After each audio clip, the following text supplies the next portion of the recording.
Hippocrate ni sogokuruza w'abaganga bose babayeho, ni muganga w'umugiriki wabayeho nko mu kinyejana cya 5 mbere ya Yesu Kristo. Igihe cyose abarwayi bazaga kumwivuzaho yabarangiraga imiti 3: ni ukuruhuka, kuyiriza ubusa, hanyuma umuntu akazakurikizaho kurya ibyo kurya yizeye ko ari bizima. Abarwayi bose bubahirizaga izi nama ze zigera kuri 3 bakiraga indwara zabo byanga bikunze. Yarazi yuko umubiri w'umuntu wibasirwa n'indwara binyuriye mu gukora cyane birenze urugero, maze umuntu agahora yinaniza.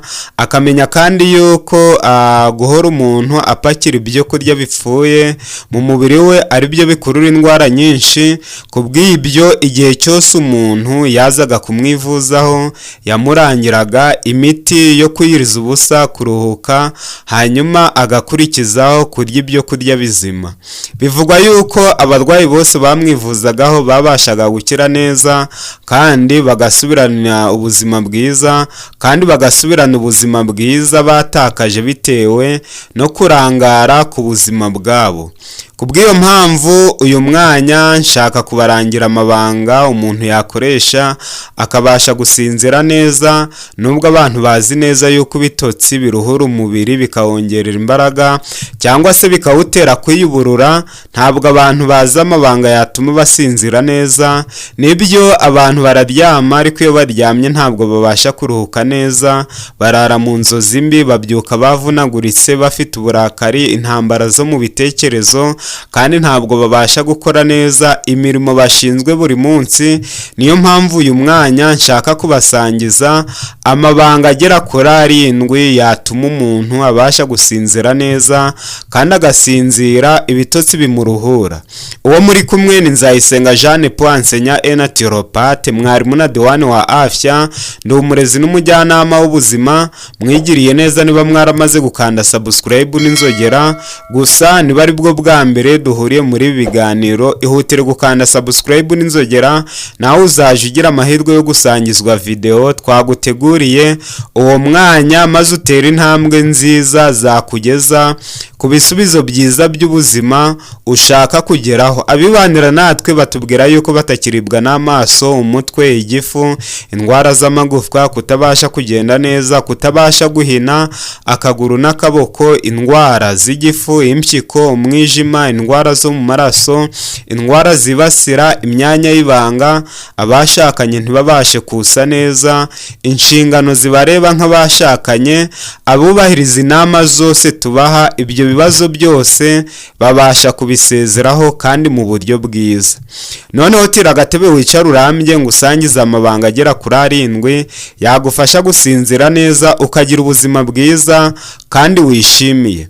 Ibanga rya mbere ni ukuryama hashize amasaha nibura 5 uribya nimugoroba. Ingeso abantu bagira yo kurya nimugoroba bagahita baryama ituma badasinzira ngo babone ibitotsi byiza, barara mu nzozi mbi, bararana imitwaro y'ibyo kurya, babyuka mu gitondo bavunaguritse, bafite umushiha, uburakari, nta cyerekezo gifatika bafite cy'ubuzima bwabo. Mu gitondo baba bafite iseseme nyinshi ku buryo bashobora kurya n'uturyo dukeya ugasanga ntabwo tubaguye neza. Umuhanga w'ubuzima akora ibishoboka byose akaryama hashize amasaha 5 ari ibyo kurya bya nimugoroba, hanyuma akaryama nijoro nta kindi kintu akojeje mu kanwa. Kandi ibyo birashoboka umuntu ashyizeho amasaha ahamye yo kurya kuri gahunda ya mu gitondo ndetse na nyuma ya saa sita. Iyo umuntu abikoze neza abasha kugera ku ntego nziza. Ibanga rya kabiri umuntu yakwifashisha ashaka kugira ibitotsi byiza bimuruhura kugira ngo nawe ajye agira amahirwe yo kwiburura k'umubiri binyuriye mu bitotsi byiza yasinziriye, ni ukwirinda ibyo kurya byo mu nganda uko byaba bimeze kose. Mu gitabo mfite cyitwa Nourriture Vivante bavuga yuko ibyo kurya byo mu nganda processed foods bituma umubiri bituma umubiri utavubura imisemburo y'ibyishimo ifasha umuntu gusinzira neza, kugira amarangamutima meza ndetse no kugwiza icyizere cy'ejo hazaza. Iyo misemburo ni nka dopamine, serotonine, endorphine, oxytocine ndetse na za melatonine. Iyi misemburo yose iyo itavubudwa mu buryo bwiza, ntabwo umuntu abasha gusinzira neza kandi ntabwo umuntu abasha kugira ubuzima bwiza yifuza. Ariko iyo umubiri w'umuntu ukora neza ukavubura n'imisemburo ikwiriye gufasha ibice byose by'umubiri ngo bibashe gukora neza, nibwo umuntu abasha kugira ubuzima bwiza.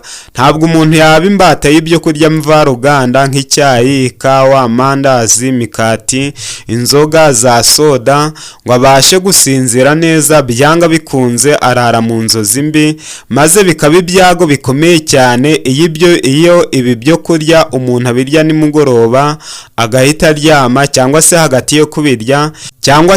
yo kubirya no kuryama ntihashire amasaha ahagije. Byanga bikunze umuntu arara mu nzozi mbi zikomeye cyane zituma atakaza ibyiringiro uko bukeye n'uko bwije. Ibanga rya gatatu umuntu yagenderaho ashaka gusinzira neza ibitotsi bimuruhura ni ukurya ibyo kurya bikeya cyane nyuma ya saa sita.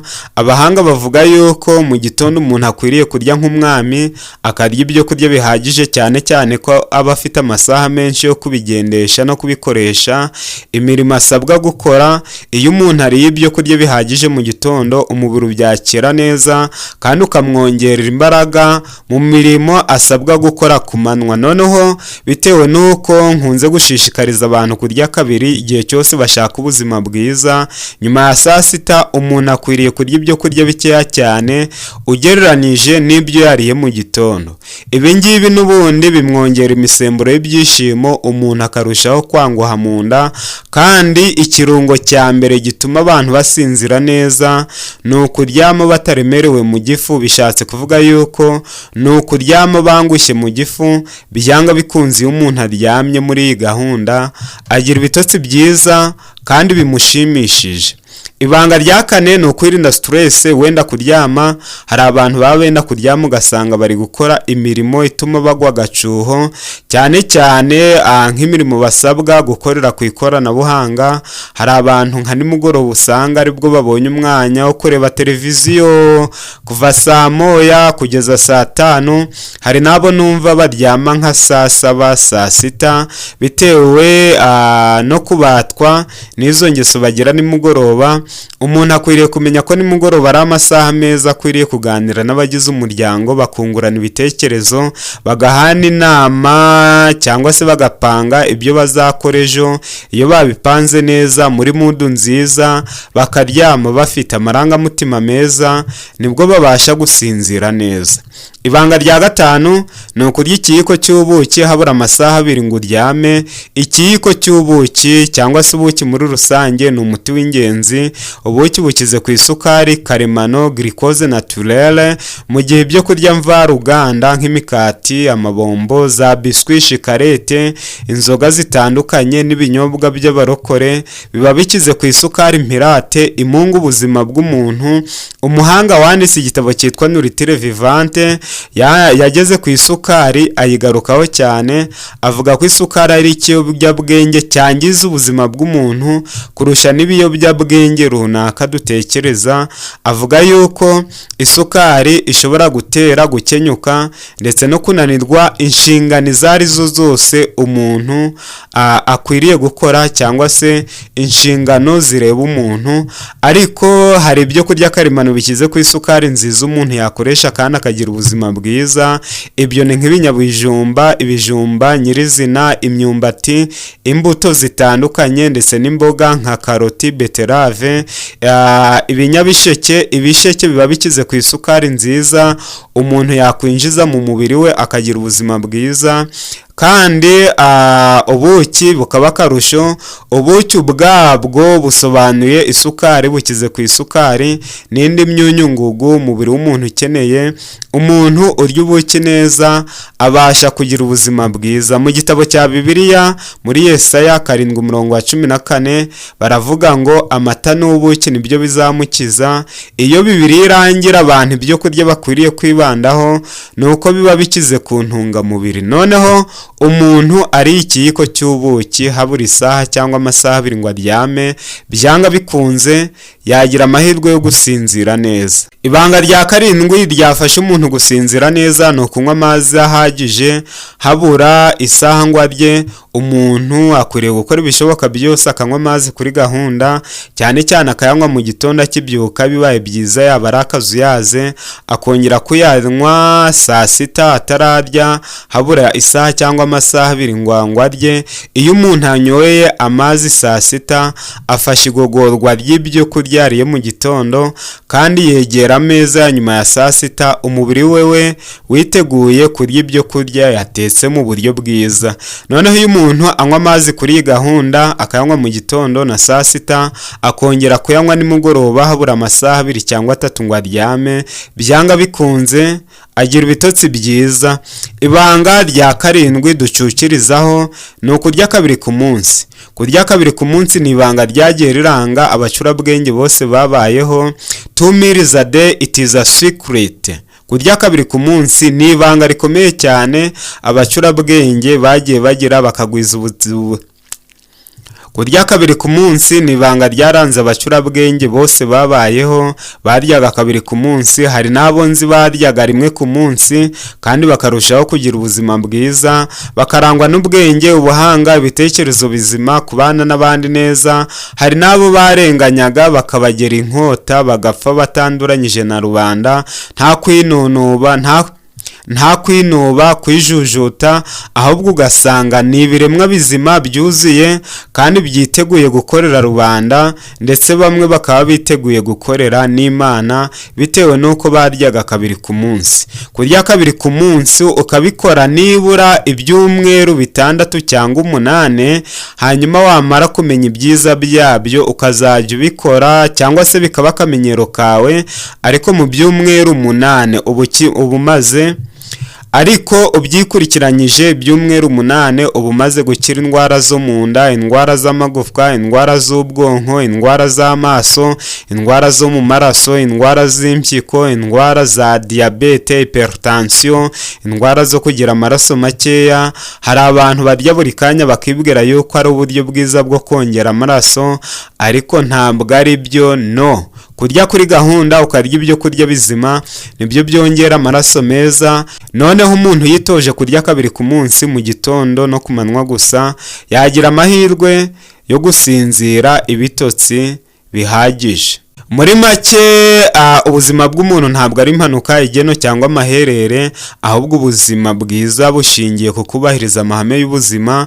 Umuntu yubahirije izi ngingo twahoze tuganiraho zamufasha gusinzira neza, byanga bikunze yagira amahirwe yo kujya asinzira neza kandi akabasha gukira n'izindi ndwara nyinshi. Nahanjye namwe ngo twubahirize amahame y'ubuzima tudahwema kuganiraho buri munsi, kandi abantu bose bayubahiriza bagira ubuzima bwiza, baduha n'ubuhamya bwiza ko uyu muyoboro waziye igihe. Nyabuna mujye mwubahiriza amahame y'ubuzima. Niba mwahoraga mu ngendo zo gusemberera kwa muganga mushaka kwivuza, uhereye uwo munsi mwubahirije amahame y'ubuzima, ingendo zo gusiragira kwa dogiteri zizagabanuka cyangwa se ziveho. Inshuti bavandimwe, mbashimiye yuko mudahwema kubana nanjye mu biganiro bitandukanye by'ubuzima. Mwigiriye neza niba mwaramaze gukanda subscribe n'inzogera, gusa niba ari bwo bwa mbere twari duhuriye muri ibi biganiro, ihutire kuyikanda. Kanda subscribe n'inzogera, nawe uzaje ugira amahirwe yo kwibanira natwe buri munsi. Gusa akaryoshye ntigahora mwitama, ntashirarekwa, icyakora ryo hasubiwemo. Noneho munyemerere mbasezeyeho, maze tuzongere kugira amahirwe yo kubonana muri video y'ubutaha. Ciao ciao, I love you so much my dear friends.